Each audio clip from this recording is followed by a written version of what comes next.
ഓം നമോ ഭഗവതേ വാസുദേവായ.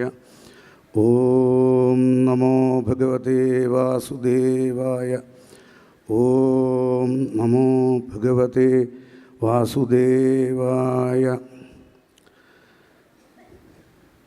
മൂകം കരോതി വാചാലം പങ്കും ലംഘയതേ ഗിരിം യൽകൃപാത്തമഹം വന്ദേ പരമാനന്ദമാധവം.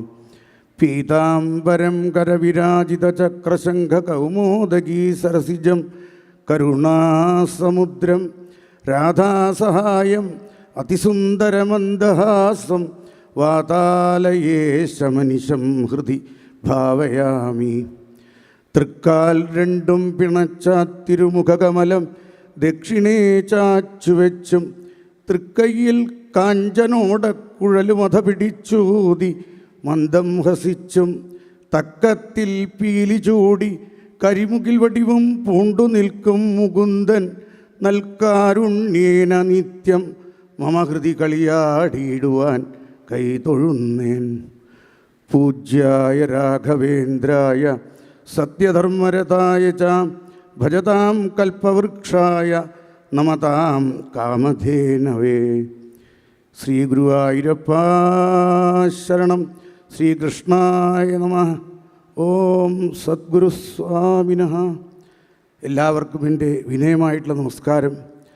ഭഗവാന്റെ അപാരമായിട്ടുള്ള കാരുണ്യം കൊണ്ട് കുട്ടിക്കാലം മുതൽക്ക് തന്നെ തിരുനാമാചാര്യൻ്റെ വദനാരവിന്ദങ്ങളിൽ കൂടി നിർഗളിക്കുന്ന ഭഗവാന്റെ നാമമാഹാത്മ്യം കേട്ടു.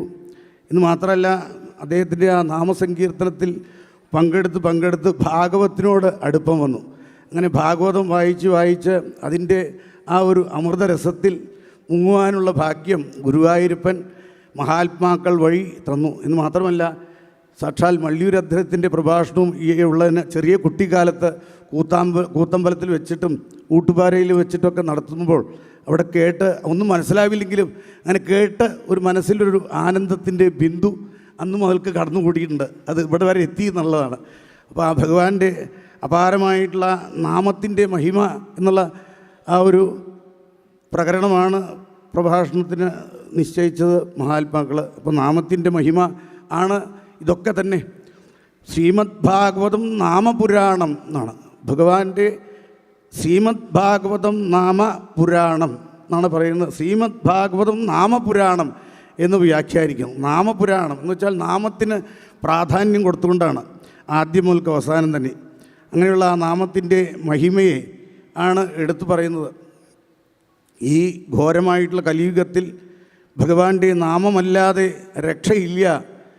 കലേർ ദോഷനിധേ രാജന് അസ്തിഹ്യേകോ മഹാൻ ഗുണ കീർത്തനാദേവ കൃഷ്ണസ്യ മുക്തസംഗ പരം വ്രജേൽ എന്ന് പറയും. ഈ കലിയുഗത്തിൻ്റെ ആ ഘട്ടം വരുമ്പോൾ ഭഗവാന്റെ നാമമല്ലാതെ രക്ഷയില്ല. ഹരേർ നാമൈവ നാമൈവ നാമൈവ മമ ജീവനം കലോ നാസ്ത്യേവ നാസ്ത്യേവ നാസ്ത്യേവ ഗതിരന്യഥ. ഭഗവാന്റെ നാമമാണ് ഭക്തന്മാർക്ക് ജീവനം എന്ന് പറഞ്ഞാൽ എങ്ങനെയാണോ രാധാദേവിക്ക് ഭഗവാൻ ജീവനം, അതുപോലെ ഭക്തന്മാർക്ക് അവർക്ക് ജീവനം ഭഗവാന്റെ നാമമാണ്. കലോ നാസ്ത്യേവ, അങ്ങനെ ജീവനമാക്കിക്കൊണ്ട് ആ നാമത്തെ ഉപാസിച്ചാൽ മാത്രമേ കലിയുഗത്തിൽ രക്ഷയുള്ളൂ. നാസ്തി കലോ നാസ്തി, വേറെ രക്ഷയില്ല എന്ന് പറയാണ്. ഈ ഘോരമായിട്ടുള്ള നരകത്തെക്കുറിച്ചൊക്കെ വർണ്ണിച്ചപ്പോൾ പരീക്ഷിത് മഹാരാജാവിൻ്റെ മുഖം വാടി. എന്താ കാരണം? തൻ്റെ പ്രജകളൊക്കെ അവർക്കൊക്കെ ഈ നരകം അനുഭവിക്കേണ്ടി വരും. ഏതെങ്കിലും പാപം ചെയ്യാതെ ജീവിക്കാൻ പറ്റില്ല.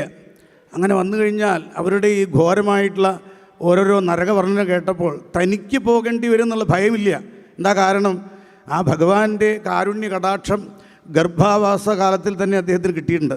എന്നാൽ നമ്മളെപ്പോലെയുള്ള ജീവരാശികൾക്ക് എന്ത് രക്ഷയാണ്? അവർക്കൊക്കെ നരകം അനുഭവിക്കേണ്ടി വരുമല്ലോ എന്ന് വിചാരിച്ചിട്ടാണ് അദ്ദേഹത്തിൻ്റെ മുഖം അങ്ങനെ വളരെയധികം ആകുലനായി തീർന്നു. അത് കണ്ടപ്പോൾ മനസ്സിലായി, അല്ലയോ പരീക്ഷിത്തെ, ഭയപ്പെടേണ്ട. അങ്ങനെയൊക്കെ ആണെങ്കിലും ഭഗവാന്റെ നാമം ഏതെങ്കിലും ഒരു തരത്തിൽ സകൃന്മന കൃഷ്ണപദാരവിന്ദയോ നിവേശിതം തൽ ഗുണരാഗിയൈരിഹ നദേയമം പ്രാശഭൃതശ്ച തൽഭടാൻ സ്വപ്നേപി പശ്യന്തി ചീർണനിഷ്കൃതാ.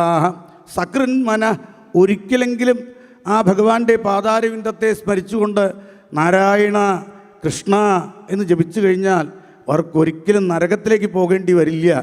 അതിനാണ് ഉദാഹരണം പറഞ്ഞത് അജാമിളൻ്റെ ചരിത്രം. മഹാപാപിയാണെങ്കിലും ആദ്യഘട്ടത്തിൽ ധർമ്മനിഷ്ഠയോടുകൂടി രാജ്യം അദ്ദേഹം തൻ്റെ അച്ഛനമ്മമാരെ പരിചരിച്ചിരുന്നു. തൻ്റെ കർത്തവ്യങ്ങൾ ഒരു ബ്രാഹ്മണൻ എന്നുള്ള നിലയ്ക്ക് തൻ്റെ അനുഷ്ഠാനങ്ങളൊക്കെ തുടർന്നുകൊണ്ടിരുന്നു. അച്ഛൻ്റെ ആവശ്യത്തിന് വേണ്ടിയിട്ട് കാട്ടിൽ പോയി ചമത കൊണ്ടുവരുവാൻ പോയപ്പോഴാണ് ഒരു സംഗീതം, ഗ്രാമ്യഗീതം കേൾക്കുന്നത്. ഗ്രാമ്യഗീതം എന്ന് ശൃണിയാത് പറയുന്നുണ്ട്. ഗ്രാമ്യഗീതം ഉണ്ടല്ലോ, ഒരിക്കലും കേൾക്കരുത് എന്ന് പറയുന്നത് കാരണം ഇതാണ്, നമ്മളുടെ മനസ്സിനെ വിഷയങ്ങളിലേക്ക് ആകർഷിക്കും. അപ്പോൾ ഇതുപോലെ അജാമിളൻ്റെ ആ ചെവിയിൽ കൂടി ആ സംഗീതം വന്നപ്പോൾ അത് കേൾക്കാൻ തോന്നി. നോക്കിയപ്പോൾ അവിടെ കണ്ട കാഴ്ച അദ്ദേഹത്തിൻ്റെ കൂടുതൽ മനസ്സിനെ അങ്ങനെ മലീമസമാക്കി തീർക്കുവാനുള്ള എല്ലാം ഉണ്ടായിരുന്നു.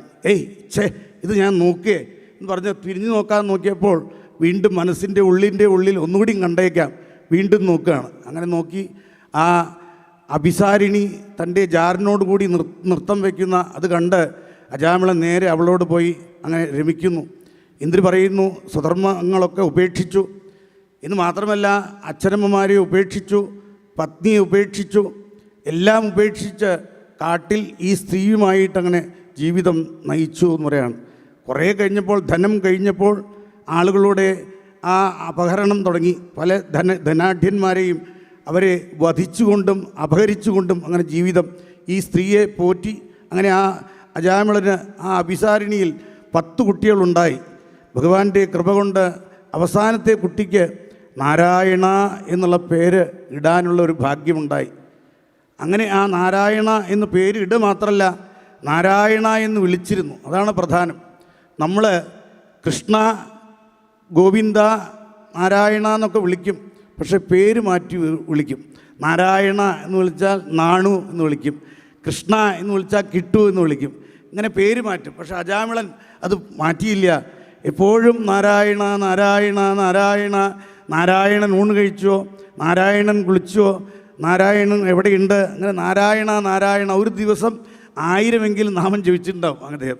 അങ്ങനെ അവസാനം ആ വാർദ്ധക്യഘട്ടത്തിൽ മരണപത്രത്തിൽപ്പെട്ടിങ്ങനെ കിടക്കുകയാണ്. അങ്ങനെ ആകുമ്പോഴാണ് താൻ ചെയ്ത പാപത്തിൻ്റേതായിട്ടുള്ള ആ ഓർമ്മ മനസ്സിലിങ്ങനെ ഓരോന്നോരോന്നായിട്ട് വരാൻ തുടങ്ങി. അതിൻ്റെ ഫലമായിട്ട് ആ യമഭടന്മാരെ കാണാൻ അങ്ങനെ കണ്ടു. അവരെ നിർത്താൻ അതിഭീകരന്മാരായിട്ട് ആകാശം മുട്ടുമാറുള്ള ശരീരത്തോടു കൂടി ആലാസ് കയറും ഒലക്കിയും എടുത്തുകൊണ്ട് വരികയാണ്. അതങ്ങോട്ട് കണ്ടപ്പോൾ അജാമിളൻ തനിക്ക് തന്നെ ഇത്ര ഭയമുണ്ട്, തൻ്റെ ആ ഉണ്ണി ഇതിനെ കണ്ട് ഭയപ്പെടുമല്ലോ എന്നുള്ള നിലയ്ക്ക് നാരായണ എന്നങ്ങോട്ട് വിളിച്ചു. പക്ഷേ അത് വ്യക്തമായിട്ട് വന്നു എന്ന് പറയാൻ പറ്റില്ല. അപ്പോൾ നമ്മൾ സ്വപ്നത്തിലൊക്കെ ഭയപ്പെട്ട് ശബ്ദമുണ്ടാക്കും. അത് എത്ര കണ്ട് വ്യക്തം ഉണ്ടോ ഇല്ലയോ. നാരായണ എന്ന് വിളിച്ചപ്പോൾ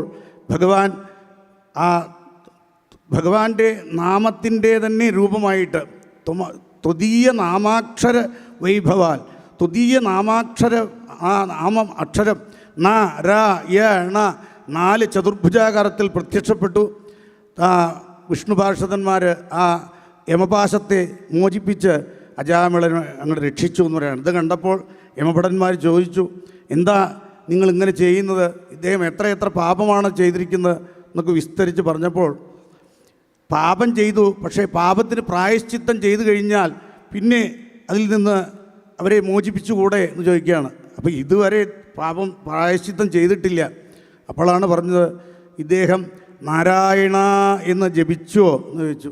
ജപിച്ചു, പക്ഷേ ഈ പുത്രനെ വിളിക്കുക എന്നുള്ള നിലയ്ക്കാണ്. എങ്ങനെ വിളിച്ചാലും സാങ്കേത്യം പാരിഹാസ്യം വാ സ്തോഭം ഹേളനമേവ വാ വൈകുണ്ഠനാമഗ്രഹണം അശേഷാഗഹരം വിദു. ഏത് നിലയ്ക്ക് വിളിച്ചാലും ഭഗവാന്റെ നാമമാണ്. അത് വിളിച്ചു കഴിഞ്ഞാൽ അതിൻ്റേതായിട്ടുള്ള ശക്തിയുണ്ട്. നൃണാമബുദ്ധ്യാഭിമുകുന്ദ കീർത്തനം ദഹത്യഗൗഘാൻ മഹിമാസ്യതാദൃശ യഥാഗ്നിരേധാംസി യഥൗഷധം ഗതാൻ ഇതി പ്രഭോ ത്വൽപുരുഷാവഭാഷിരേ.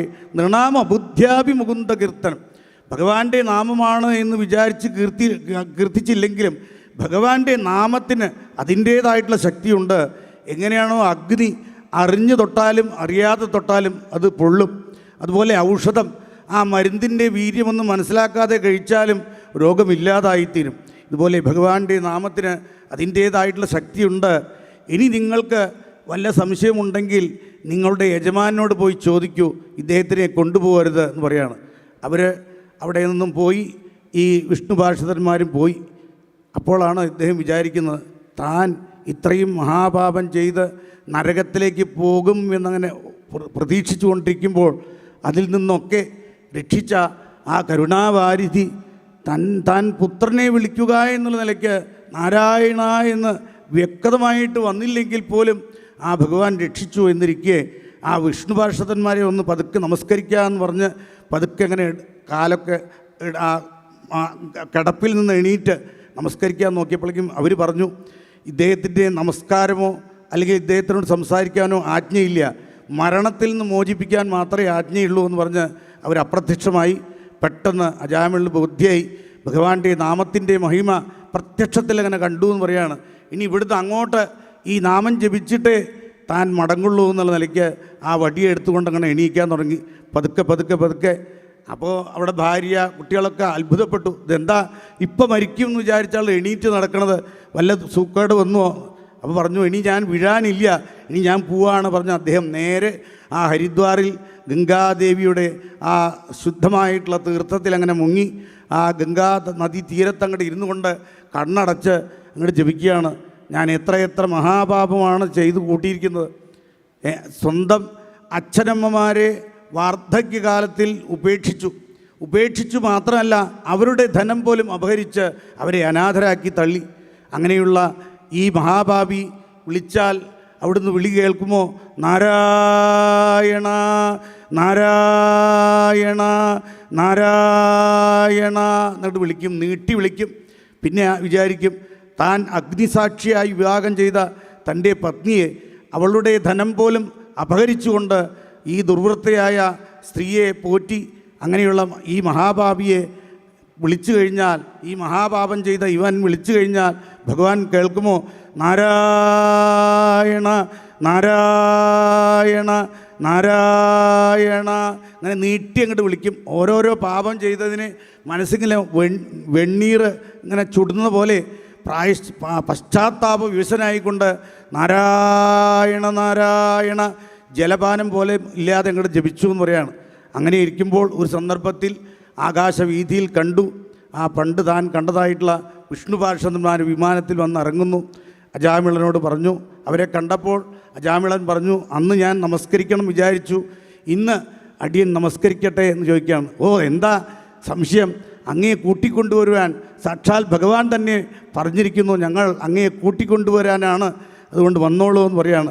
ഈ ശരീരം വളരെ ജീർണിച്ച് ആ വേശ്യാസംഘം കൊണ്ട് ദുഷിച്ചിരിക്കുന്നു, ഈ ശരീരത്തെ ഉപേക്ഷിക്കൂ, അങ്ങയ്ക്ക് ഞങ്ങളിതാ പുതിയ ശരീരം കൊണ്ടുവന്നിരിക്കുന്നു എന്ന് പറയാണ്. അങ്ങനെ ആ ഗംഗയിലേക്ക് ആ ശരീരത്തെ നാരായണ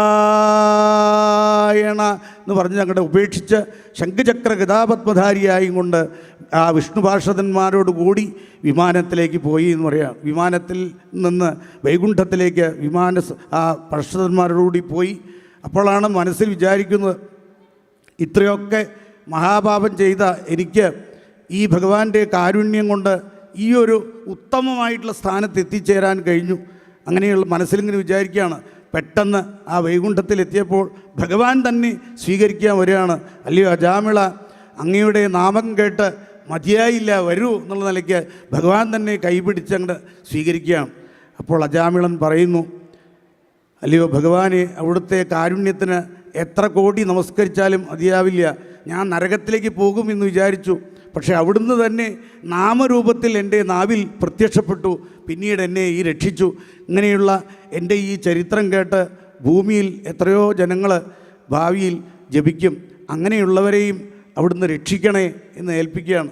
തീർച്ചയായിട്ടും അവർ ജപിക്കുകയാണെങ്കിൽ അങ്ങേപ്പോലെ അവരെയും ഞാൻ കൂട്ടിക്കൊണ്ടുവരും, സംശയം വേണ്ട. അവർ ജപിക്കുന്നുണ്ടോ എന്ന് ചോദിക്കുകയാണ്. അപ്പോൾ ഭഗവാനോട് പറഞ്ഞു അജാമിളൻ, അവിടുന്ന് ചെവിയൊന്ന് ഓർത്തോളൂ ഇപ്പോൾ, അപ്പോൾ അതാ അവർ ജപിക്കുന്നത് കേൾക്കാം എന്ന് പറയാണ്. അപ്പോൾ അജാമിളൻ പറഞ്ഞപ്പോൾ ഭഗവാൻ അതാ ചെവി ഓർത്തുകൊണ്ടിരിക്കുന്നു. നമുക്ക് അല്പനേരം നാരായണ എന്ന് ജപിക്കാം. നാരായണ നാരായണ നാരായണ നാരായണ നാരായണ നാരായണ നാരായണ നാരായണ നാരായണ നാരായണ നാരായണ നാരായണ നാരായണ നാരായണ. ഭഗവാൻ പറഞ്ഞു അജാമിളനോട്, കേട്ടു, അവരെയും ഇതുപോലെ കൊണ്ടുവരാം എന്ന് പറഞ്ഞു. പിന്നീട് അജാമിളൻ അങ്ങോട്ട് കുറച്ച് പോയപ്പോൾ അതാ തൻ്റെ അച്ഛനമ്മമാർ വന്നിരിക്കുന്നു. അവരെ കണ്ട് സന്തോഷിച്ചു, മതിമറന്നു. കുറച്ചങ്ങോട്ട് കഴിഞ്ഞപ്പോൾ തൻ്റെ ആ വിവാഹം ചെയ്ത പത്നിയെ അവിടെ കണ്ടു. അവിടുന്ന് നാമം ജപിച്ചപ്പോൾ ഞങ്ങൾക്കൊക്കെ ഗതി കിട്ടിയെന്ന് പറയാണ്. എന്തിനു പറയുന്നു? ഈ സ്ത്രീ പോലും ആ അവസാനം എല്ലാം ഉപേക്ഷിച്ച് അധർമ്മത്തിനിടയാക്കിയ സ്ത്രീ പോലും അവിടെ വൈകുണ്ഠത്തിൽ എത്തിയിരിക്കുന്നു. അങ്ങനെയുള്ള ആ നാമത്തിൻ്റെ പ്രഭാവം പിന്നീട് യമഭടന്മാരുടെ ആ യമധർമ്മരാജാവിൻ്റെ അടുത്ത് പോയി പറഞ്ഞപ്പോൾ പറഞ്ഞു, എന്താ ഉണ്ടായത് എന്ന് പറഞ്ഞു. അപ്പോൾ ഇങ്ങനെ ഞങ്ങളവിടെ പോയി അജാമിളനെ കൊണ്ടുവരുവാൻ വേണ്ടി ശ്രമിച്ച സന്ദർഭത്തിൽ വിഷ്ണു പാർഷദന്മാർ പ്രത്യക്ഷപ്പെട്ടു പറയാണ്. അതെന്താ ഉണ്ടായത്? നാരായണ എന്ന് ജപിച്ചു. അപ്പോൾ പറഞ്ഞു, അങ്ങനെയാണോ? ഇനി മുതൽക്ക് ഏത് വീടുകളിൽ, മരണ വീടുകളിൽ ഭഗവാന്റെ നാമം മുഴങ്ങുന്നുണ്ടോ അങ്ങോട്ടേക്ക് പോകരുത്. ജിഹ്വാന ഭക്തി ഭഗവൽ ഗുണനാമധേയം ചേതശ്ചന സ്മരതി തച്ചരണാരവിന്ദം കൃഷ്ണായ നോ നമതി യച്ചിര ഏകദാപി താനാനയധ്വം അകൃത വിഷ്ണുകൃത്യാൻ. ജീവിച്ച് മരിക്കുന്നതിൻ്റെ ഇടയിൽ ജിഹ്വാനഭക്തി ഭഗവൽ ഗുണനാമധേയം, എപ്പോഴെങ്കിലും ഒരു സന്ദർഭത്തിൽ നാരായണ കൃഷ്ണ ഗോവിന്ദ എന്ന് ജപിച്ചോ അവരെ കൊണ്ടുവരേണ്ടതില്ല. ചേതശ്ചന സ്മരതി തച്ചരണാരവിന്ദം, അതുണ്ടായില്ല. എപ്പോഴോ ഒരു സന്ദർഭത്തിൽ ആ ഭഗവാന്റെ പാതാരവിന്ദത്തെ യോഗീന്ദ്രാണാം ത്വതങ്കേഷ്വധിക സുമധുരം മുക്തിഭാജാം നിവാസോ ഭക്താനാം കാമവർഷദ്യുതരുകിസലയം നാഥ തേ പാദമൂലം നിത്യം ചിത്തസ്ഥിതം മേ പവനപുരപതേ കൃഷ്ണ കാരുണ്യസിന്ധോ ഹൃത്വാ നിശേഷതാപാൻ പ്രതിശതു പരമാനന്ദ സന്തോഹലക്ഷ്മി എന്ന് ജീവിതത്തിൻ്റെ ആ ഒരു ഏതെങ്കിലും ഒരു സന്ദർഭത്തിൽ ഭഗവാന്റെ പാതാരവിന്ദത്തെ ഒന്ന് സ്മരിച്ചാൽ അവരെ കൊണ്ടുവരേണ്ടതില്ല എന്ന് പറയാണ്. ചേതശ്ചന സ്മരതി തച്ചരണാരവിന്ദം കൃഷ്ണായ നോ നമതി. ഇനി അത് രണ്ടും ഉണ്ടായില്ല. ജീവിതത്തിൻ്റെ ഏതോ ഒരു സന്ദർഭത്തിൽ ശ്രീകൃഷ്ണായ നമ എന്ന് പറഞ്ഞ് ഒരു നമസ്കാരം ചെയ്തു, അവരെയും കൊണ്ടുവരേണ്ടതില്ല എന്ന് പറയാണ്. കൃഷ്ണായനോ നമത് യച്ചിര ഏകതാപി, താൻ അതൊന്നും ചെയ്യാത്ത ആളുകളുണ്ടല്ലോ, അകൃത വിഷ്ണു കൃത്യാൻ, ഒരു വിഷ്ണു കൃത്യവും ഭഗവാന്റെ നാമം ജപിച്ചില്ല, ഭഗവാന്റെ പാതാരവിന്ദത്തിൽ നമിച്ചില്ല, ഭഗവാനെ ധ്യാനിച്ചില്ല, ഇതൊരു കൃത്യവും ചെയ്തില്ല, അങ്ങനെയുള്ളവരെ മാത്രമേ നരകത്തിലേക്ക് കൊണ്ടുവരേണ്ടതുള്ളൂ എന്ന് യമധർമ്മരാജാവ് പറയുന്നു. എന്ന് മാത്രമല്ല, ഈ നാമത്തിൻ്റെ മഹിമ എല്ലാവർക്കും അറിയില്ല. ഞങ്ങൾ 12 ആളുകൾക്കേ അറിയുള്ളൂ. സ്വയംഭൂർ നാരദശംഭു കുമാര കപിലോ മനു പ്രഹ്ലാദോ ജനകോ ഭീഷ്മോ ബലിർ വയ്യാസകിർ വയം. സ്വയംഭൂ സാക്ഷാൽ ബ്രഹ്മാവിന് അറിയുന്നുണ്ട്, ശ്രീനാരദ മഹർഷിക്ക് അറിയാം, നാരദ മഹർഷിക്ക് അറിയാം, ശംഭു സാക്ഷാൽ മഹാദേവനറിയാം, പ്രഹ്ലാദനറിയാം, ജനകമഹാരാജാവിനറിയാം, ഭീഷ്മപിതാമഹനറിയാം. ഇങ്ങനെ ഞങ്ങൾ 12 ആളുകൾക്ക് ഈ നാമത്തിൻ്റെ മഹിമ കുറച്ചെങ്കിലും ഗ്രഹിക്കാൻ കഴിഞ്ഞിട്ടുള്ളൂ. അങ്ങനെ ഇരിക്കെ നിങ്ങൾക്ക് ഇതിൻ്റെ മഹിമ അറിഞ്ഞില്ല എന്നുള്ളത് നിങ്ങളെ തെറ്റല്ല. പക്ഷേ ഇനി മേലിൽ എവിടെയെങ്കിലും നാമഘോഷം കേട്ടാൽ അവിടേക്ക് പോകരുത് എന്ന്, ഏതെങ്കിലും ഒരു തരത്തിൽ നാമം ജപിച്ചാൽ അവർക്ക് നരകത്തിലേക്ക് പോകേണ്ടതില്ല എന്ന് പറയാണ്. അപ്പോൾ അവർ ചോദിച്ചു, ഈ നാമം ജപിച്ചവർ പാപം ചെയ്യില്ലേ, അവരുടെ പാപം എങ്ങനെയാണ് ഇല്ലാതാവുക എന്ന് ചോദിക്കുകയാണ്. അത് ഭഗവാന്റെ ഡിപ്പാർട്ട്മെൻറ്റാണ്. യമധർമ്മരാജാവിന് നോക്കേണ്ട ആവശ്യമില്ല. അത് ഭഗവാൻ തന്നെ ആ ഭക്തനെ കൊണ്ട് പാപം ഇല്ലാതാക്കി തൻ്റെ പാതാരവിന്ദങ്ങളിലേക്ക് സ്വീകരിക്കും. ഏതുപോലെയാണോ തട്ടാൻ സ്വർണം അങ്ങനെ തീയിലങ്ങനെ കാണിക്കും, അങ്ങനെ ചുറ്റിക്കൊണ്ട് അടിക്കും, എന്താ ഈ സ്വർണത്തെ ഇങ്ങനെ ചെയ്യണമെന്ന് തോന്നും. അങ്ങനെ കുറേ കഴിഞ്ഞാൽ അത് ശുദ്ധമായിട്ടുള്ള തങ്കമാവുമ്പോൾ അത് ആഭരണത്തിന് കൊടുക്കുന്ന പോലെ ഭക്തൻ്റെ എല്ലാവിധ പാപങ്ങളെയും ഭഗവാൻ തന്നെ ഇല്ലാതാക്കി തീർത്ത് മല പോലെ വരുന്നതിനെ മലർ പോലെ ചെറുതാക്കി ഇല്ലാതാക്കി തീർക്കും. അത് ഭഗവാന്റെ ചുമതലയാണ്, നമ്മൾക്കതിലൊന്നുമില്ല എന്ന് യമധർമ്മരാജാവ് പറയുകയാണ്. അപ്പോൾ നമ്മൾക്കൊന്നും നരകത്തിലേക്ക് പോകേണ്ടി വരില്ല. പക്ഷേ പാപം ചെയ്തു കഴിഞ്ഞാൽ, അതിൻ്റേതായിട്ടുള്ളത് വന്നു കഴിഞ്ഞാൽ ആ ഭഗവാനെ മുറുകെ പിടിക്കുക. തിരുനാമം ജപിക്കുക. തിരുനാമാചാര്യൻ ഒരു കഥ പറയാറുണ്ട്. അത്യാശ്രമി എന്ന് പറയുന്ന ഒരു മഹാത്മാവ് ഭഗവാന്റെ നാമം ജപിക്കും, ഭാഗവതം വായിക്കും, ഭാഗവത ഉപാസനയായിട്ട്. അദ്ദേഹത്തിൻ്റെ ഏകദേശം അവസാന ഘട്ടമായപ്പോൾ അദ്ദേഹത്തിന് ഭയങ്കരമായിട്ടുള്ള ഒരു കുഷ്ഠരോഗം ബാധിച്ച് തൃച്ചംബരത്തുള്ള ഒരു എരഞ്ഞിത്തറയുടെ, തൃച്ചംബരത്തപ്പൻ്റെ സന്നിധിയിലുള്ള ഒരു എരഞ്ഞിത്തറയുടെ താഴത്ത് അങ്ങനെ കിടക്കുകയാണ് ബോധരഹിതനായിട്ട്. ശരീരം അങ്ങനെ പുഴുത്ത് അളിഞ്ഞിരിക്കുന്നു. അങ്ങനെ അപ്പോൾ ആളുകൾ പറയാൻ തുടങ്ങി, ഇദ്ദേഹം കുറേ നാമം ജപിക്കുന്ന ആളാണ്, ഭാഗവതം വായിക്കുന്ന ആളാണ്, ഇങ്ങനെയൊരു ആപത്തിൽ പെട്ടുവല്ലോ, ഇദ്ദേഹത്തിന് ഇങ്ങനെയൊരു ഗതി, ഒരു പക്ഷേ ഇദ്ദേഹം വെറുതെ അഭിനയിച്ച് നടക്കുമായിരിക്കും എന്നൊക്കെ പറയാൻ തുടങ്ങി. പക്ഷേ ഭഗവാൻ ഭക്താനാം മാനവർദ്ധന, ഭക്തന്മാരുടെ മഹിമ മനസ്സിലാക്കണം, ഇദ്ദേഹത്തിൻ്റെ മാഹാത്മ്യം ജനങ്ങൾക്ക് മനസ്സിലാക്കണം എന്ന് ഭഗവാൻ കരുതി. തൃച്ചംബരത്തപ്പൻ അതിൻ്റെ ഫലമായിട്ട് വില്ലുമംഗല സ്വാമിയാർ ആ വഴിയിൽ കൂടി ദർശിക്കാൻ പോവുകയാണ്. അപ്പോൾ അവിടെയുള്ള ആളുകൾ പറഞ്ഞു, അല്ലയോ സ്വാമിയാർ, അവിടെ ഒരു മഹാഭാവി പുഴുത്ത് കിടക്കുന്നു, അതുകൊണ്ട് വഴി മാറ്റി നടക്കണം എന്ന് പറയുകയാണ്. ഓ ശരി എന്ന് പറഞ്ഞ് അദ്ദേഹം വഴി മാറാൻ നോക്കിയപ്പോൾ സ്വാമിയാരെ എന്ന് പറഞ്ഞ് കൈയടിക്കുക. എവിടുന്നാ ഇത്? ഗുരുവായൂർ ശ്രീലകത്ത് നിന്ന് കേൾക്കുന്ന വിളിയാണല്ലോ എന്നുള്ള നിലയ്ക്ക് അങ്ങോട്ട് തിരിഞ്ഞു നോക്കിയപ്പോൾ അദ്ദേഹം അത്യാശ്രമി കിടക്കുന്നത് ഭഗവാന്റെ മടിത്തട്ടിലാണ്. ഭഗവാൻ അനേകം കൈകൾ, ഒരു കൈ കൊണ്ട് അദ്ദേഹത്തിന് വീശി കൊടുക്കുന്നു, വേറൊരു കൈ കൊണ്ട് അദ്ദേഹത്തിൻ്റെ കണ്ണുനീര് തുടച്ചു കൊടുക്കുന്നു, വേറൊരു കൈ കൊണ്ട് തലോടി കൊടുക്കുന്നു, വിശറി കൊണ്ട് വീശി കൊടുക്കുന്നു. ഇതങ്ങോട്ട് കാണുകയാണ്. എന്നിട്ട് കണ്ടപ്പോൾ വില്ലുമംഗല സ്വാമി കൈ മൂർധാവിൽ അങ്ങനെ വെച്ച് അങ്ങോട്ട് നമസ്കരിക്കുകയാണ് വീണ്ടും വീണ്ടും. അപ്പോഴാണ് മനസ്സിലായത് ആളുകൾക്ക് ഇത് സാധാരണയല്ല. അപ്പോഴേക്കും അതാ വിമാനം വന്നു, അദ്ദേഹത്തിൻ്റെ ശരീരം അവിടെ വീണു. ശംഖുചക്ര ഗജാപത്മധാരിയായിക്കൊണ്ട് വൈകുണ്ഠത്തിലേക്ക് പോകുന്നത് കാഴ്ച അങ്ങോട്ട് കാണിച്ചു കൊടുക്കുകയാണ്. അല്ലയോ സ്വാമിയാരെ, ഇവിടെയുള്ള ആളുകൾ എന്താ വിചാരിച്ചത്, ഇദ്ദേഹം ഒരു മഹാപാപിയാണ് അങ്ങനെ എങ്ങനെയെന്നൊക്കെ.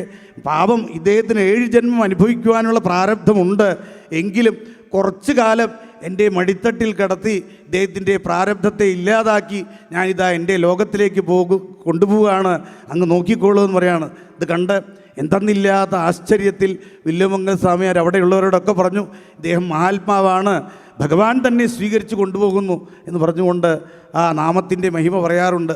ഇപ്പോഴും തൃച്ചംബരത്ത് ആ എരഞ്ഞി വൃക്ഷം, അവിടെ ഒരു വൃക്ഷമുണ്ടത്രേ, ചുറ്റുപാടുമൊക്കെ കായ്ക്കും, പൂക്കും കായ്ക്കും. ഇവിടെ പൂക്കും കായ വരില്ല അത്രേ. എന്താ കാരണം? ഭഗവാനൊന്ന് നോക്കിയെന്നാണ്.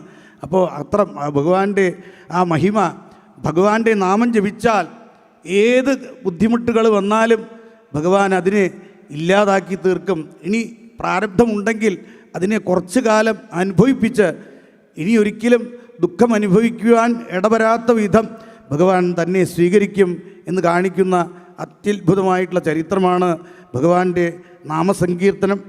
ഈ നാമത്തിൻ്റെ മഹിമയാണ് സാക്ഷാൽ പുരന്ദരദാസർ വർണ്ണിക്കുന്നത്. അത് ഒന്ന് നമുക്ക് സ്മരിക്കാം. ഹരിനാരായണ ഹരിനാരായണ ഹരിനാരായണ എന്നു മനവേ, നാരായണವೆಂಬ ನಾಮದ ಬೀಜವ ನಾರದ ಬೀತಿದ ದರೆಯೊಳಗೆ, ನಾರಾಯಣ ഹരിനാരായണ ഹരിനാരായണ എന്നു മനവേ. സാക്ഷാൽ നാരദ മഹർഷിയാണ് ഈ നാരായണ എന്നുള്ള ഈ ദിവ്യമായിട്ടുള്ള രത്നം ഭൂമിയിൽ അങ്ങനെ വിതച്ചത്. അതാരൊക്കെയാണ്? തരള ധ്രുവ നിന്ദ ಅಂಗುರಿಸಿದುವುದು ವರಪ್ರಹ್ಲಾದನಿಂದ ಮೊಳಗಾಯ್ತು. ಧರಣೀಶ ರುಕ್ಮಾಂಗದ ನಿಂದ ಜಿಗುರಿತು, ಧರಣೀಶ ರುಕ್ಮಾಂಗದ ನಿಂದ ಜಿಗುರಿತು. ಕುರುಬಿದ ಮಗನಿಂದ ಹೂವಾಯಿತು. ആ ബീജം നാരായണ എന്നുള്ള ആ ബീജത്തെ അങ്കുരിച്ചു, ധ്രുവന് കൊടുത്തു. പിന്നെ അത് പ്രഹ്ലാദനത് മുളയായി വന്നു. പിന്നെ രുക്മാംഗതൻ അതിനെ ധരണീശ രുക്മാംഗതനിന്ദ ചിഗുരിത്തു, ആ പൂവായിട്ട് വന്നു എന്ന് പറയാണ്. സാക്ഷാൽ ഭീഷ്മപിതാമഹനിൽ നിന്ന് അത് പൂവായി ആ നാമം നാരായണ എന്നുള്ളത്. അങ്ങനെയാണല്ലോ പിതാമഹനാണല്ലോ സഹസ്രനാമം കൊണ്ട് ഭഗവാനെ അർച്ചിച്ചത്. പിന്നെയും പറയുന്നു, വിജയന സതിയിൽത കായായിത്തു അതു ഗജേന്ദ്രനിന്തോര ഹണ്ണായിത്തു. സാക്ഷാൽ അർജുനനിൽ നിന്ന് അത് കായയായി. പിന്നെ ഗജേന്ദ്രനിൽ നിന്ന് ഇത് ഒരു പഴമായി, ഹണ്ണായി എന്ന് പറഞ്ഞാൽ പഴം. ദ്വിജ സുഖമുനിന്ദ ബലപക്വവായിത്തു അജാമിള താനുണ്ടു രസസവിത. ദ്വിജ സുഖമുനീന്ദ, ശ്രീശുഖ ബ്രഹ്മർഷിയിൽ നിന്ന് ഇത് നല്ല ഫലമായി. നിഗമകൽപ്പതരോർഗളിതം ഫലം ശുഖമുഖാത് അമൃതദ്രവ സംയുതം എന്ന് പറയുന്നുണ്ടല്ലോ. ദ്വിജ സുഖമുനി ഇന്ദ ഫലപക്വവായിത്തു. പിന്നെയോ അജാമിളത്താനുണ്ടു രസസവിത. അജാമിളനാണ് ഇതിൻ്റെ രസത്തെ സ്വീകരിച്ചത് എന്ന് പറയാണ്. അത്ര മഹിമയുണ്ട് ഭഗവാന്റെ നാമത്തിന്. കാമിത ബലവെമ്പോ നാവോന്തിരലാകി, കാമിത ബലവെമ്പോ നാമോന്തിരലാಗಿ ಹೋಮ ನೇಮ ಜಪ ತಪಯಾಕೆ. ಕಾಮಿತ ಬಲವೆಂಬೋ ನಾಮವೊಂದಿರಲಾಗಿ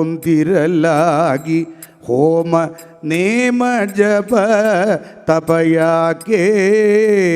ഭഗവാന്റെ നാമമുള്ളപ്പോൾ ഒരു ഹോമം ചെയ്തില്ലല്ലോ, അല്ലെങ്കിൽ വേറെ ജപം ചെയ്തില്ലല്ലോ, തപസ് ചെയ്തില്ലല്ലോ, യാഗം ചെയ്തില്ലല്ലോ, ഒന്നും വിചാരിക്കേണ്ട, അത് ജപിച്ചാൽ മതി എന്ന് പറയാണ്. അതാണ് ഈ കലികാലത്തിൽ തപസ് ചെയ്യുവാനോ യാഗം ചെയ്യുവാനോ മറ്റുള്ള അനുഷ്ഠാനങ്ങളൊന്നും സാധ്യമല്ല. അതില്ലല്ലോ എന്ന് വിചാരിച്ച് ദുഃഖിക്കേണ്ട, ഭഗവാന്റെ നാമം ജപിച്ചാൽ മതി എന്നാണ് പറയുന്നത്. കാമിത ബലവെമ്പോ നാമവൊന്തിരലാಗಿ ಹೋಮ ನೇಮ ಜಪ ತಪಯಾಕೆ. ಸ್ವಾಮಿ ಶ್ರೀ ಪುರಂದರ ವಿಠಲರಾಯನ ನೇಮದಿಂದಲಿ ನೀ ನೆನೆ ಮನವೇ. ಸ್ವಾಮಿ ಶ್ರೀ ಪುರಂದರ ವಿಠಲರಾಯನ ನೇಮದಿಂದಲಿ ನೀ ನೆನೆ ಮನವೇ. ഹരിനാരായണ ഹരിനാരായണ ഹരിനാരായണ എന്നു മനവേ. ആ ഭഗവാന്റെ നാമം ജപിച്ചാൽ മതി. എല്ലാം ധർമാർത്ഥ കാമമോക്ഷാണാം ഇച്ഛേൽ ശ്രേയ ആത്മന ഏകമേവ ഹരേഹേ തത്ര കാരണം പാദസേവനം. ധർമാർത്ഥ കാമമോക്ഷാണാം ഇച്ഛേൽ, എന്തെങ്കിലും ആഗ്രഹമുണ്ടോ, ലൗകികമായിട്ടും പാരത്രികമായിട്ടും ആഗ്രഹമുണ്ടെങ്കിൽ അതൊക്കെ തന്നെ ഭഗവാൻ ഈ തിരുനാമം ജപിച്ചാൽ അനുഗ്രഹിച്ച് നൽകും. രാജ്യം ഭോഗാംശ്ച വിപുലാൻ പുത്രാൻ ഇച്ഛസി സമ്പദ തഥാ എത്തേന മനസ്സാ കുരു ഗോവിന്ദ കീർത്തനം. രാജ്യം വേണോ, വിപുലങ്ങളായിട്ടുള്ള ഭോഗൈശ്വര്യം വേണോ, രാജ്യം ഭോഗാംശ്ച വിപുലാൻ പുത്രാൻ ഇച്ഛസി സമ്പദ തഥാ എത്തേന മനസ്സാ, ആ ആഗ്രഹത്തോടു കൂടി കുരു ഗോവിന്ദ കീർത്തനം. ഭഗവാന്റെ നാമം ജപിച്ചു കഴിഞ്ഞാൽ, കുറേ എങ്ങനെ കഴിച്ചു കഴിഞ്ഞാൽ ആ ഭഗവാൻ ആഗ്രഹങ്ങളൊക്കെ വാരി വർഷിക്കും. സുധാമാവിന് കൊടുത്തുവല്ലോ, ദാരിദ്ര്യം കൊണ്ട് ഒരു നേരത്തെ ആഹാരത്തിന് പോലും വകയില്ലാത്ത ആ സുധാമാവിന് ഐശ്വര്യം, ദ്വാരകയിലെ എങ്ങനെയാണോ ഭഗവാൻ ഐശ്വര്യം അനുഭവിച്ചത് അതേ ഐശ്വര്യം സുധാമാവിന് നൽകി അനുഗ്രഹിച്ചു.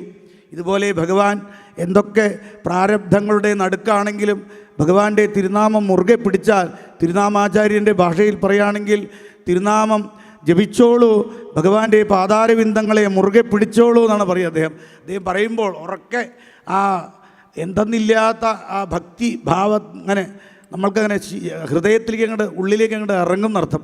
എങ്ങനെയാണോ അമ്മമാർ നല്ല ഔഷധം തൊണ്ടയിലേക്ക് പോകുന്നില്ലെങ്കിൽ ഒരു ഗോകർണം എന്നൊരു സാധനമുണ്ട്, അതിങ്ങനെ അതുപോലെ തിരുനാമാചാര്യൻ്റെ ആ ഭാഷണം അങ്ങോട്ട് കേട്ടാൽ ഹൃദയത്തിലേക്ക് അങ്ങോട്ട് തറയ്ക്കും. അങ്ങനെ ആ തിരുനാമാചാര്യൻ്റെ നാമപ്രഭാഷണം എത്ര മധുരമായിരുന്നു. ആ ഗുരുവായൂർ ക്ഷേത്രത്തിൻ്റെ പരിസരം മുഴുവൻ ആ ശബ്ദധോരണിയാൽ മുഴങ്ങിക്കൊണ്ടിരുന്നു. പിന്നീട് അദ്ദേഹത്തിൻ്റെ സഹോദരൻ കൃഷ്ണൻ നമ്പൂരി അതിനെ പരിപാലിച്ചു കൊണ്ടിരുന്നു. ഇന്ന് ഭക്തന്മാർ അതിനെ ആഘോഷിച്ചുകൊണ്ട് നടക്കുന്നു. എത്രയോ 70 കൊല്ലത്തിന് അധികം കാലമായി ആ നാമസങ്കീർത്തനം സന്ധ്യയ്ക്ക്. ആ ഭഗവാന്റെ നാമമാണ് കലിയുഗത്തിൽ ആ പരിസരത്തെ മുഴുവൻ ശുദ്ധമാക്കുന്നത്. ഇവിടെ ഈ പുണ്യ സന്നിധിയിൽ എത്രയെത്ര നാമഘോഷങ്ങൾ, ഭാഗവതം, ഇതൊക്കെയല്ലേ അന്തരീക്ഷത്തിനെ ശുദ്ധീകരിക്കുന്നത്. ഉൽഗായതീനാം അരവിന്ദലോചനം വ്രജാംഗനാനാം ദിവമസ്പൃശധ്വനി ദദ്രശ്ച നിർമന്ധന ശബ്ദമിസ്സിതോ നിരസ്യതേ ഏന ദിശാം അമംഗളം. ദിക്കുകളുടെ അമംഗളങ്ങളെ മുഴുവൻ ഇല്ലാതാക്കി തീർക്കുന്നത് ഈ ഭഗവാന്റെ നാമഘോഷമാണ്. ഈ കലിയുഗത്തിൽ പ്രത്യേകിച്ച് ആ നാമമല്ലാതെ വേറെ രക്ഷയില്ല എന്ന് മഹാത്മാക്കൾ ആവർത്തിച്ച് പറയുന്നു. അങ്ങനെയുള്ള ആ നാമത്തിൽ വിശ്വാസമുണ്ടാവണം. വിശ്വാസം എങ്ങനെയുണ്ടാവും? ഇങ്ങനെയുള്ള സത്സംഗങ്ങളിൽ വന്നിരുന്ന് ആ ഭഗവാനെ സ്മരിക്കണം. ദുഃഖാന്യാലോക്യ ജന്തുഷ്വലമുദിത വിവേകോഹം ആചാര്യവര്യാല്ലബ്ധ്വാ ത്വദ്രൂപതത്വം ഗുണചരിത കഥാദ്യുത്ഭവൽ ഭക്തിഭൂമ മായാമേനാം തരിത്വാ പരമസുഖമയേ ത്വൽപദേ മോദിതാകെ തസ്യായം പൂർവരംഗ പവനപുരപതേ നാശയാശേഷരോഗാൻ എന്ന് മേൽപ്പത്തൂർ ഭട്ടതിരിപ്പാട് പറയുന്നു. ദുഃഖാന്യാലോക്യ ജന്തുഷ്വലമുദിത വിവേകോഹം. നമ്മുടെ ചുറ്റുപാടും നിന്ന് നോക്കി കണ്ണോടിച്ചാൽ ഓരോരുത്തർ ഓരോ തരത്തിലുള്ള ദുഃഖങ്ങൾ അനുഭവിക്കുന്നത് കാണാം. വൈരാഗ്യം എന്നുള്ളത്, അതായത് ലൗകിക വിഷയാസക്തി പെട്ടെന്ന് ഇല്ലാതാവാൻ നമ്മുടെ ചുറ്റുപാടും ഒന്ന് നോക്കിയാൽ മതി. ഓരോരുത്തർ ഓരോ തരത്തിലുള്ള ദുഃഖങ്ങൾ. ചിലർ ദാരിദ്ര്യ ദുഃഖം അനുഭവിക്കുന്നു, ചിലവർ അത്യാഹിതം കൊണ്ട്, ചിലർ ബന്ധുമിത്രാദികൾ ഉപേക്ഷിക്കപ്പെട്ട്, ചിലർ ആരുമില്ല, അങ്ങനെ പലതരത്തിലുള്ള ദുഃഖങ്ങളാണ് അനുഭവിക്കുന്നത്. ഇത് കണ്ടു കഴിഞ്ഞാൽ ഇതിൽ നിന്ന് എങ്ങനെയെങ്കിലും കരകയറിയാൽ മതി എന്നൊരു തോന്നൽ സ്വാഭാവികമായിട്ടുണ്ടാവും. അങ്ങനെ വരുമ്പോൾ ആചാര്യവര്യാൽ ലബ്ധ്വ, ഇങ്ങനെയുള്ള സദസ്സുകളിൽ വന്നിരിക്കുക. അപ്പോൾ അവർ ഭഗവാന്റെ മഹിമ പറയും. അങ്ങനെ ഹൃദയത്തിൽ ഭക്തി വളർത്തണം. ഭക്തി വന്നാലോ ആ ഭക്തി കൊണ്ട് മായാമേനാം തരിത്വ, ഈ മായയെ ജയിക്കാൻ അതുകൊണ്ട് കഴിയും എന്ന് പറയാണ്. പിന്നെയോ പരമസുഖമയേ ത്വൽപദേ മോദിതാഹേ, പരമസുഖമാണ് അവിടുത്തെ പാതാരവിന്ദത്തെ അങ്ങനെ ധ്യാനിക്കുമ്പോൾ, ഭഗവാന്റെ നാമം കീർത്തിക്കുമ്പോൾ എന്തൊരാനന്ദമാണ് ഭക്തന്മാർ അനുഭവിക്കുന്നത്. പരമസുഖമയേ ത്വൽപദേ മോദിതാഹേ തസ്യായം പൂർവരംഗ പവനപുരപതേ നാശയാശേഷരോഗാൻ. അല്ലയോ ഗുരുവായൂരപ്പ, അതിൻ്റെ ആദ്യപടിയായിട്ട് അടിയങ്ങളുടെ രോഗങ്ങളെ ഇല്ലാതാക്കി തീർക്കണേ എന്ന് പറയാണ്. രോഗങ്ങൾ ശരീരത്തിൽ വാതപിത്ത കഫാദികൾ കൊണ്ടുള്ള ഏറ്റക്കുറച്ചൽ കൊണ്ടുള്ള ദുഃഖം. മനസ്സിൽ എന്തൊക്കെയാണ് ദുഃഖം? കാമക്രോധ ലോപമോഹമത മാത്സര്യാദി അല്ലെങ്കിൽ ത്രിഗുണങ്ങൾ, സത്വരജസ്തമോ ഗുണങ്ങളുടെ ഏറ്റക്കുറച്ചൽ, അങ്ങനെ മനസ്സിലും. അപ്പോൾ ആ രോഗങ്ങളൊക്കെ ഇല്ലാതായി തീർന്നാലേ ഈ അമൃത് സേവിക്കുവാൻ മനസ്സ് വരുള്ളൂ. ഈ അമൃത് സേവിക്കണം എന്നുണ്ടെങ്കിൽ ഭാഗവതം എത്ര അമൃതാണ്, പക്ഷേ ഇവിടെ എത്ര ആളുകളാണ് ഉള്ളത്? വാസ്തവത്തിൽ അതിൻ്റെ രസം ആസ്വദിച്ചാൽ ഇവിടെ നിറഞ്ഞു കവിയും എന്ന് പറയാണ്, സംശയമില്ല. പക്ഷെ അത് നിരന്തരം ഉപാസനയിലിരിക്കണം. ഭഗവാന്റെ നാമരസായനം എന്തൊരു മനോഹരമാണ്. പിബരേ രാമരസം രസനേ പിബരേ രാമരസം രസനേ പിബരേ രാമരസം ദൂരീകൃത പാതകസൗരജോ ദൂരീകൃത പാതകസൗരം പൂരിതനാനാ വിധബലവർഗം പൂരിതനാനാ വിധബലവർഗം പിബരേ രാമരസം രസനേ പിബരേ രാമരസം രസനേ പിബരേ രാമരസം ദൂരീകൃത പാതക സംസർഗം, എല്ലാവിധ പാപങ്ങളും ഇല്ലാതാക്കി തീർക്കുന്നു. പൂരിത നാനാവിധ ബലവർഗം ജനന മരണ ഭയ ശോകവിദൂരം ജനന മരണ ഭയ ശോകവിദൂരം സകല ശാസ്ത്ര നിഗമാഗമസാരം സകല ശാസ്ത്ര നിഗമാഗമസാരം ജനന മരണം, പുനരപി ജനനം, പുനരപി മരണം, പുനരപി ജനനീ ജഠരേ ശയനം എന്ന് പറയുന്ന ഈ സംസാരത്തിൽ നിന്ന് കരകയറ്റുന്ന ദിവ്യമന്ത്രമാണ് അവിടുത്തെ നാമം. രാമ ആയാലും കൃഷ്ണ ആയാലും നാരായണ എന്നുള്ള നാമമായാലും എല്ലാ നാമത്തിനും തുല്യ ഫലം തന്നെയാണ്. അതേപോലെ ഹരേ രാമ ഹരേ കൃഷ്ണ, എത്രയെത്ര ആളുകളാണ് ലൗകിക ഭൗതിക സുഖഭോഗത്തിൻ്റെ ഉത്തുംഗ ശൃംഗത്തിൽ വിരാജിക്കുന്ന വിദേശികൾ പോലും അതൊക്കെ അങ്ങോട്ട് ഉപേക്ഷിച്ച് ഹരേ രാമ രാമ രാമ ഹരേ ഹരേ, ഹരേ കൃഷ്ണ കൃഷ്ണ കൃഷ്ണ ഹരേ ഹരേ. ഞാനിപ്പോൾ ഈ ശബ്ദത്തിൽ പാടി, അവർ പാടുന്ന ആ ഒരു എന്താ പറയുക, ഒരു ഭംഗി, മാധുര്യം, എന്തൊരു എല്ലാം മറന്നുകൊണ്ട് അവരെങ്ങനെ നൃത്തം വയ്ക്കുകയാണ് വിദേശികൾ. ഭാഗവത മഹാത്മ്യത്തിൽ പറയുന്നു, അഹം വിദേശമിച്ഛാമി. ഭക്തിദേവിക്ക് ഒരു സന്ദർഭത്തിൽ പറയുകയാണ്, ഇവിടുത്തെ ഈ ഭാരതഭൂമിയിലത്തെ അധർമ്മ പ്രവൃത്തി കണ്ട് ദേവി ഭക്തി പറയുകയാണ്, വിദേശത്തേക്ക് പോയാലോ എന്ന് ആഗ്രഹിക്കുന്നുണ്ട്. വാസ്തവത്തിൽ പോയ പോലെയാണ് ഇപ്പോൾ നമുക്ക് തോന്നുക. കാരണം അവിടെ ഓരോരോ പള്ളികൾ പോലും നാമഘോഷമാണ് മുഴങ്ങുന്നത്. അപ്പോൾ എന്താ, നേരെ മറിച്ച് നമ്മുടെ ഭാരതഭൂമിയിലോ വളരെ കുറവാണെന്നർത്ഥം. ഇങ്ങനെയുള്ള ഈ അമൃത സരസിൽ മുങ്ങാൻ പോലും ആളുകൾ എത്രയാണ് അവിടെ ഉള്ളത്? വളരെ കുറവാണ്. അപ്പോൾ അവിടെ വിദേശികളെല്ലാം എല്ലാ ഭൗതിക സുഖം, അതാണ് ആലോചിക്കേണ്ടത്. ഭൗതിക സുഖഭോഗത്തിൻ്റെ ഉത്തുംഗ ശൃംഗത്തിൽ വിരാജിക്കുന്നവർ അത് ഉപേക്ഷിച്ച് തെരുവീഥികളിൽ കൂടി ഹരേ രാമ ഹരേ കൃഷ്ണ എന്ന് അവർ നൃത്തം വെച്ച് കാണുമ്പോൾ നമുക്ക് തന്നെ ആനന്ദം. അവർ പാടുന്ന ആ ഒരു ഭാവം, അതാണ് ഭക്തിയുടെ മഹത്വം. അങ്ങനെയുള്ള ഭക്തിയുടെ മഹത്വം, ഭഗവാന്റെ നാമത്തിൻ്റെ മാഹാത്മ്യം, ഭഗവാന്റെ കാരുണ്യം, ഭക്തജനങ്ങളുടെ ആ മഹാത്മാക്കൾ നമ്മളിൽ വർഷിക്കുന്ന കാരുണ്യം, ഇതൊന്നും വർണ്ണിച്ചാൽ മനസ്സിലാവില്ല. കരഞ്ഞപേക്ഷിച്ചു ജപിക്ക നാമം ഒരിക്കലും മറ്റൊരുപായമില്ല, പരംപദത്തിങ്കൽ അണഞ്ഞിടാനായി. കരഞ്ഞപേക്ഷിച്ചു ജപിക്ക നാമം. ഭക്തി ഉണ്ടാവണം, ഭഗവാന്റെ നാമത്തിൽ ആനന്ദം കാണാറാവണം, ഭാഗവതം വായിക്കുമ്പോൾ കേൾക്കുമ്പോൾ ആനന്ദിക്കാറാവണം, ഭഗവാങ്കൽ മാത്രം രമിക്കാറാവണം. അപ്പോഴേ ജീവിതം ധന്യമാവുള്ളൂ. മേൽപ്പത്തൂർ ഭട്ടതിരിപ്പാട് പറയുന്ന പോലെ, പഠന്തോ നാമാനി പ്രമദഭരസിന്ധോ നിപതിതാഃ സ്മരന്തോ രൂപം തേ വരദ കഥയന്തോ ഗുണകഥാഃ ചരന്തോ യേ ഭക്താഃ ത്വയി ഖലു രമന്തേ പരം അമൂനഹം ധന്യാൻ മന്യേ സമധിഗത സർവാഭിലഷിതാൻ. പഠന്തോ നാമാനി, ഉച്ചത്തിൽ ഭഗവാന്റെ നാമം പാടണം. നാമത്തിന് എന്താ ഒരു തടസ്സം? ലജ്ജയാണ്. ഞാൻ നാമം അങ്ങനെ ജപിച്ചു കഴിഞ്ഞാൽ തന്നെ സമുദായത്തിൽ ഒന്നും വിലയില്ലാത്ത മാതിരി കാണിക്കുമോ എന്നൊരു തോന്നലാണ്. ഇയാളെ ഒന്നിനും കൊള്ളില്ല എന്ന് വിചാരിക്കുമോ ആളുകൾ എന്നുള്ളൊരു തോന്നലാണ്. വാസ്തവത്തിൽ അങ്ങനെയല്ല. നമ്മൾക്ക് എന്തെങ്കിലും ശക്തി ഉണ്ടെങ്കിൽ അത് ഭഗവാന്റെ ശക്തിയാണ്.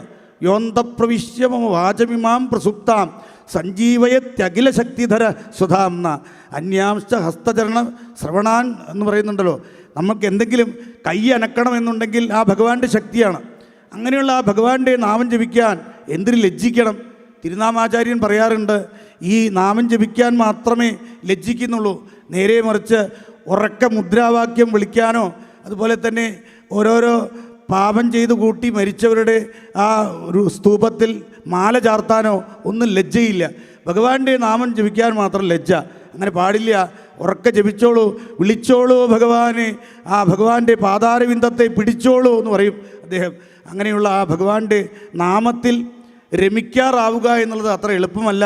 പ്രത്യേകം ഭഗവാന്റെ കാരുണ്യം, ആ കുഞ്ഞി തൃക്കൈകൾ ആരുടെ ശിരസിൽ വന്ന് വീഴുന്നുവോ അവർക്ക് നിരന്തരം ഭഗവാന്റെ നാമം ജപിക്കുവാൻ ഉള്ള ഭാഗ്യം ഉണ്ടാവുന്നുള്ളൂ. ഭക്തിയോടുകൂടി കീർത്തിക്കാൻ വിശ്വസിക്കണം. നാമത്തിലൊരു വിശ്വാസം വരണം.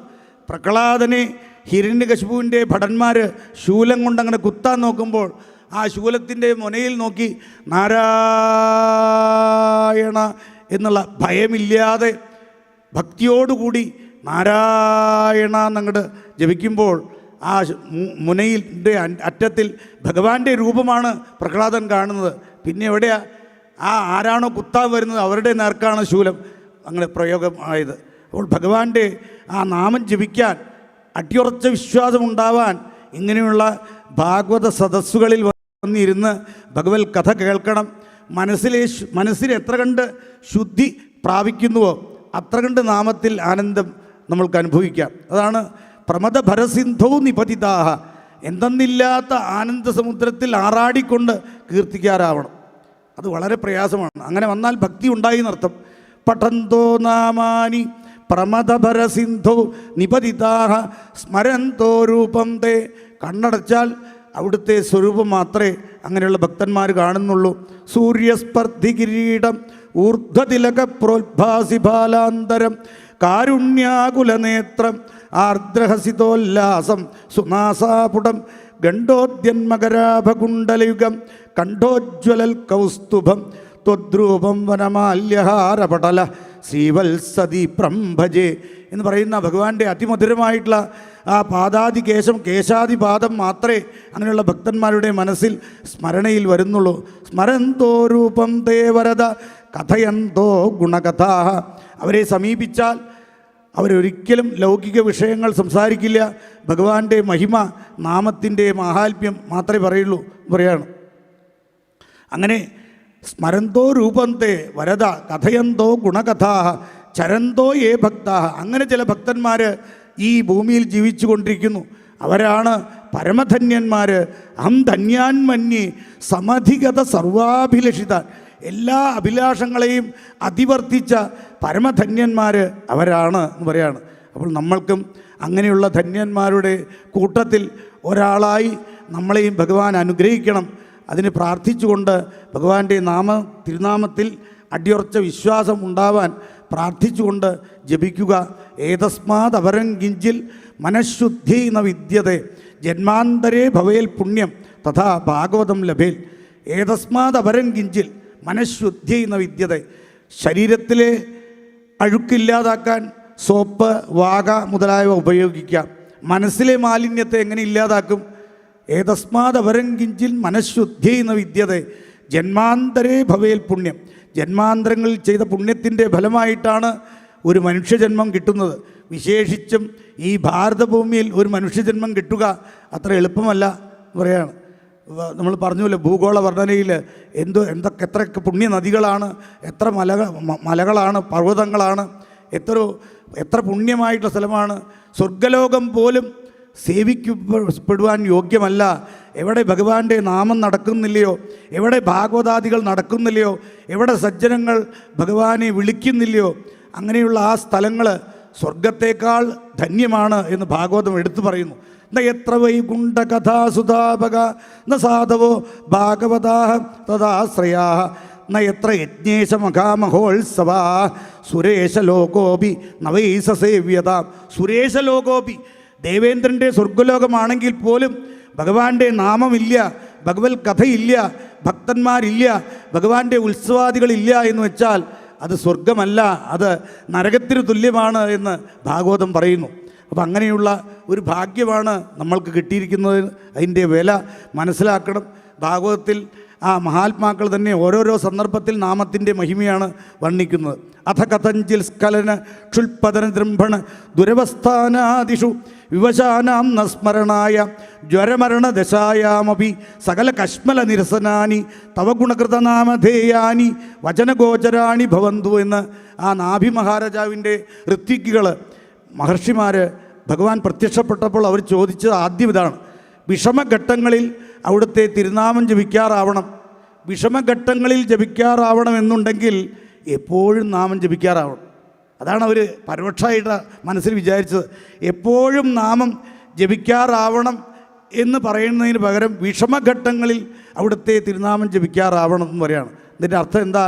വിഷമഘട്ടങ്ങളിൽ നാമം നാവിൽ വരണമെങ്കിൽ എപ്പോഴും നാമം ജപിക്കണം. അതാണ് എപ്പോഴും നാമം ജപിക്കാറാവണേ എന്നാണ് പ്രാർത്ഥിച്ചത്. നമ്മൾക്കും പ്രാർത്ഥിക്കാം. ഗുരുനാഥൻ തുണ ചെയ്യുക സന്തതം, തിരുനാമങ്ങൾ നാവിന്മേലെപ്പോഴും പിരിയാതെ ഇരിക്കണം നമ്മുടെ നരജന്മം സഫലമാക്കിയിടുവാൻ എന്ന് പ്രാർത്ഥിച്ചുകൊണ്ട്, ഈ ഉള്ളവന് ഒന്നും അറിയില്ല, കുട്ടിക്കാലം മുതൽക്ക് തിരുനാമാചാര്യൻ്റെയും അതുപോലെ തന്നെ പരമഭക്തന്മാരായിട്ടുള്ള തിരുനാമാചാര്യനെ പോലെ തന്നെ ഭക്തന്മാരായിട്ടുള്ള തോട്ടം കൃഷ്ണൻ നമ്പൂതിരി, തട്ടയൂർ ഉണ്ണി നമ്പൂതിരിപ്പാട്, മേലേടം കൃഷ്ണൻ നമ്പൂതിരി, വൈശ്രവണത്ത് രാമൻ നമ്പൂതിരി, ഓട്ടൂർ ഉണ്ണി നമ്പൂതിരിപ്പാട്, ഇങ്ങനെയുള്ള മഹാത്മാക്കളുടെ പ്രഭാഷണം കുട്ടിക്കാതലം മുതൽക്ക് കേൾക്കുവാനുള്ള ഭാഗ്യം ഗുരുവായൂരപ്പൻ അനുഗ്രഹിച്ചതുകൊണ്ട് ഇന്നിതാ ഇവിടെ ഈ ഒരു ദിവ്യ സന്നിധിയിൽ ഈ ഗുരുനാഥൻ്റെ മുൻപിൽ ഇരുന്നു കൊണ്ട് ഏതോ കുറച്ച് പറയുവാൻ പറ്റി. അതിന് ഭഗവാന്റെ പാതാരവിന്ദങ്ങളിൽ ഈ മഹാഗണപതിയുടെയും മള്ളിയൂർ മഹാത്മാവിൻ്റെയും പാതാരവിന്ദങ്ങളിൽ, അതുപോലെ ഈ ഭക്തന്മാർ ഇത്രയും ശ്രദ്ധയോടുകൂടി കേൾക്കുന്ന ഈ ഭക്തന്മാരുടെയും പാതാരവിന്ദങ്ങളിൽ നമസ്കരിച്ചുകൊണ്ട് ഈ നാമകുസുമങ്ങളെ ഇവിടെ സമർപ്പിക്കുന്നു. സർവത്ര ഗോവിന്ദനാമ സങ്കീർത്തനം ഗോവിന്ദ ഗോവിന്ദ. സ്വസ്തി പ്രജാഭ്യ പരിപാലയന്താം ന്യായേന മാർഗേണ മഹീം മഹീശ. ഗോബ്രാഹ്മണേഭ്യ ശുഭമസ്തു നിത്യം. ലോകാ സമസ്താ സുഖിനോ ഭവന്തു. കായേന വാചാ മനസേന്ദ്രിയർവാ ബുദ്ധ്യാത്മനാ വാ പ്രകൃതേ സ്വഭാവാത് കരോമി യദ്യൽ സകലം പരസ്മൈ നാരായണായേതി സമർപ്പയാമി. ശ്രീകൃഷ്ണചരണാരവിന്ദാഭ്യാം നമ. ഹരി ഓം. അഖില ഭാരത ശ്രീമദ് ഭാഗവത അമൃതസത്രം, അമൃതധാര ഒഴുകുന്ന മള്ളിയൂരിൻ്റെ തിരുമുറ്റത്ത് ശ്രീ ഗുരുവായൂർ രാധാകൃഷ്ണ അയ്യർ ഈ മഹാസത്രത്തിൻ്റെ അമൃതസത്രത്തിൻ്റെ പ്രധാന ആചാര്യൻ കൂടിയാണ്. അദ്ദേഹം എത്രയോ വർഷങ്ങളായി മള്ളിയൂർ ശ്രീ മഹാഗണപതി ക്ഷേത്ര സങ്കേതത്തിലെ ഇതുപോലുള്ള ആധ്യാത്മിക സദസ്സുകൾക്കാകെ പ്രധാന ആചാര്യപദം അലങ്കരിച്ചു പോരുന്നു. ഇനിയും നമുക്ക് അദ്ദേഹത്തിൻ്റെ പ്രഭാഷണം ശ്രവിക്കാവുന്നതാണ്.